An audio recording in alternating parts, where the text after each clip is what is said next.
सभी को नमो बुद्धाय। जैसा कि आप सभी जानते हैं, आज माँ रमा का जन्मदिन है। आज हम उनके जन्मदिन पे आपको उनके त्याग के बारे में बताएंगे। माँ रमा का योगदान बाबा साहब के जीवन संघर्ष में एक अद्भुत योगदान है।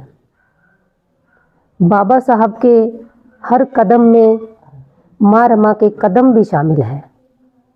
यदि भूखे रहकर बाबा साहब ने विदेश में शिक्षा अर्जित की, तो माँ रमा ने भूखे रहकर परिवार और बच्चों की परवरिश की। उधर घर से दूर रहकर बाबा साहब ने कड़ा अध्ययन किया, तो माँ रमा ने भी पति की अनुपस्थिति में एकांकी जीवन जीकर परिवार को सहारा दिया। हर कदम पर माँ रमा एक मजबूत सिपाही की भांति बाबा साहब के साथ खड़ी रहती थी। अपनी कोख से पैदा हुए 4 संतानों की मृत्यु भी इसीलिए सहन करती रही कि बाबा साहब को करोड़ों लोगों के जीवन को बचाना है। ऐसी त्याग मूर्ति माता रमा का जन्म 7 फरवरी 1897 को महाराष्ट्र के छोटे से गांव में हुआ। 9 साल की उम्र में माँ रमा का विवाह बाबा साहब से हुआ। मात्र 14 वर्ष की उम्र में माँ रमा माँ बन गई और एक पुत्र को जन्म दिया, जिनका नाम था यशवंत। 9 वर्ष से लेकर 38 वर्ष तक का जो ये जीवन का सफ़र था उनका, बड़ा ही संघर्षों भरा था। जब बाबा साहब पहली बार विदेश गए तो माँ रमा की उम्र मात्र 15 वर्ष थी। 15 वर्ष की उम्र में 7-8 लोगों की जिम्मेदारी और घर में कोई कमाने वाला नहीं। 4 वर्ष तक माँ रमा ने अपना जीवन कैसे बिताया, इसकी कल्पना भी नहीं की जा सकती। जब बाबा साहब 4 वर्ष बाद अमेरिका के कोलंबिया विश्वविद्यालय से वापस आने की सूचना बाबा साहब माता रमा को मिलती है बाबा साहब की, तो भाई ने सबके लिए नए कपड़े सिलवाए, माँ रमा को भी साड़ी खरीदने के लिए पैसे दिए। परंतु माँ रमा ने उन पैसों से बाबा साहब के लिए एक धोती का जोड़ा, एक गद्दा, तकिया, खाना खाने के लिए, बैठने के लिए पीढ़ा, ये सब चीज़ें खरीद ली। लेकिन वो त्याग मूर्ति माँ रमा, उन्होंने स्वयं के लिए कुछ नहीं खरीदा। यह माता रमा का कितना बड़ा समर्पण है। विदेश से लौटने के बाद बड़ौदा के महाराज सयाजी गायकवाड़ के साथ किए गए अनुबंध पर बाबा साहब को बड़ौदा में नौकरी करनी थी, लेकिन वहाँ के वातावरण सही ना होने के कारण 10 दिन भी नौकरी नहीं कर पाए और 10 दिन में नौकरी छोड़कर घर आ गए। उसके थोड़े दिनों बाद बाबा साहब को एक कॉलेज में प्रोफेसर की नौकरी मिली। जब बाबा साहब ने 1 महीने की तनख्वाह माता रमा के हाथ में दी, तो माँ रमा बहुत खुश हुई और उस तनख्वाह से अपनी ननद, जेठानी और भी रिश्तेदार जो घर में रहते थे, उनके लिए नए कपड़े खरीदे, उपयोगी सामान खरीदा। यह सब देखकर बाबा साहब ने सोचा कि अगर खर्च इतना होता रहा तो मेरे उद्देश्य का क्या होगा।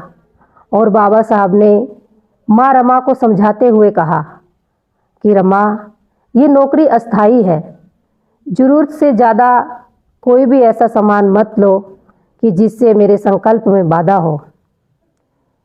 माँ रमा ने बाबा साहब की बात को मानकर खर्च में किफ़ायती करना शुरू किया और फिर बाबा साहब के द्वारा प्रति महीने 50 रुपये ही मिलते थे और उन 50 रुपयों में माता रमा पूरे घर का खर्च चलाती। और बड़ी अद्भुत बात है कि माता रमा पढ़ी लिखी नहीं थी, कभी स्कूल में नहीं गई, लेकिन फिर भी माता रमा की सूझबूझ इतनी थी कि उन्होंने उन 50 रुपयों को कैसे प्रयोग करना है ये सीखा और 1 रुपये 50 पैसे की पुड़िया बनाकर रख लेती थी और उसमें से 5 रुपये बचा लेती थी। 30 दिन की पुड़िया बनाने के बाद 5 रुपये बचा लेती थी और उन सब से घर का खर्च चलाती थी। इसीलिए जो माता रमा का त्याग है और संघर्ष है और उनकी सूझबूझ है वो भी इतनी ही ज़्यादा हमारे लिए महत्वपूर्ण है कि जितना हम कहते हैं कि बाबा साहब ने हमारे लिए इतना संघर्ष और त्याग किया। इसीलिए जब जब हम बाबा साहब का नाम लेते हैं तो हमें माता रमा को भी नहीं भूलना चाहिए, क्योंकि अगर माता रमा का त्याग ना होता तो शायद आज हम लोग भी जो आज जिन जगहों पर है, जिन ओहदों पर है, जिन पद पर है, वो उन ओहदों और पद पर नहीं होते।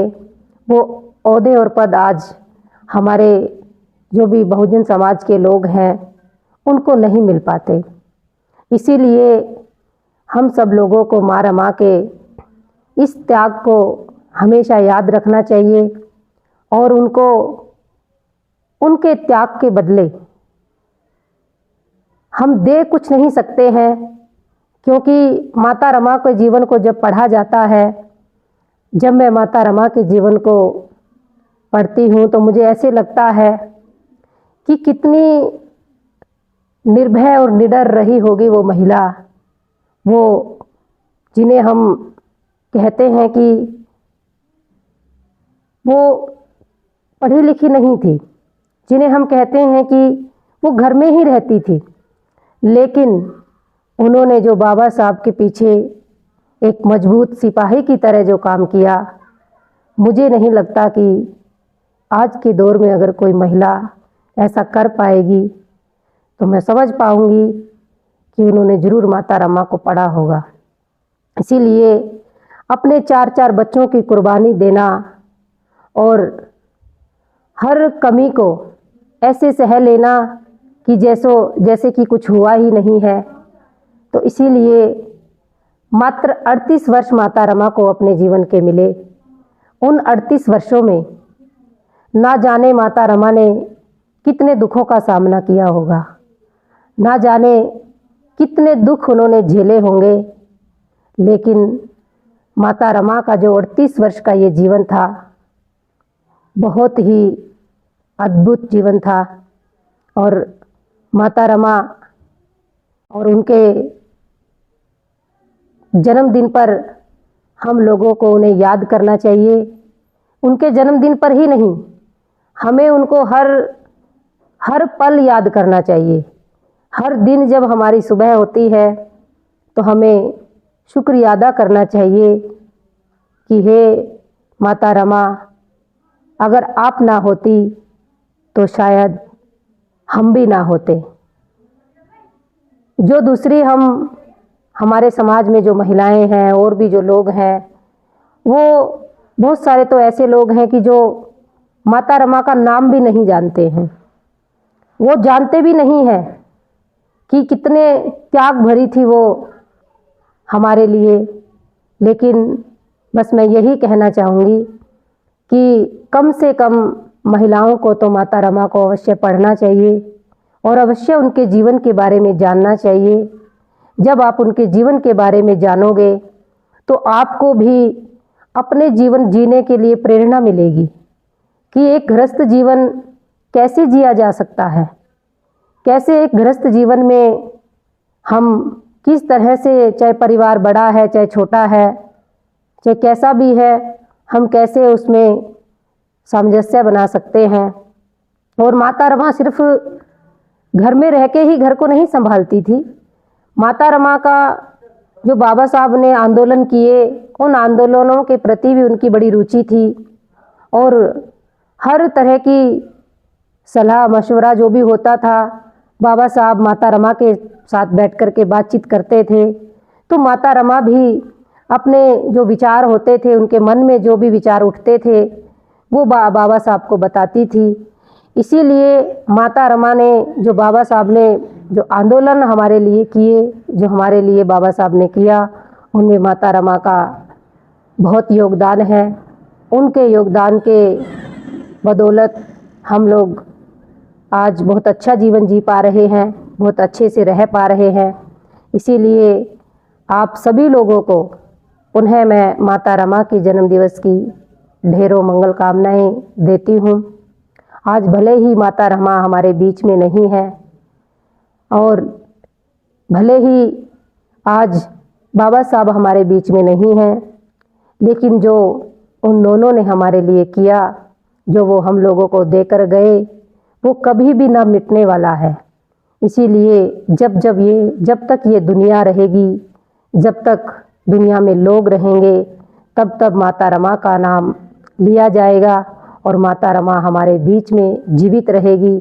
और हम माता रमा को कभी भी नहीं भूले। मैं ऐसी कामना करती हूँ कि हमें ऐसी त्याग मूर्ति को कभी नहीं भूलना चाहिए और दूसरी माताओं को जो काल्पनिक है उनको ना मानने की बजाय अगर हम माता रमा की कुछ बातें ही अपने जीवन में उतार लें तो हमारा कल्याण हो सकता है। और आगे आने वाली जो पीढ़ी हैं उन्हें भी माता रमा को पढ़ना चाहिए, ताकि वो माता रमा के जीवन के बारे में पढ़ेंगी तो उन्हें भी कुछ सीखने को मिलेगा। तो बस मैं इन्हीं शब्दों के साथ आप सब लोगों से विदा लेती हूँ। आप सब लोगों ने माता रमा के बारे में जाना, आप सब लोगों का बहुत बहुत साधुवाद।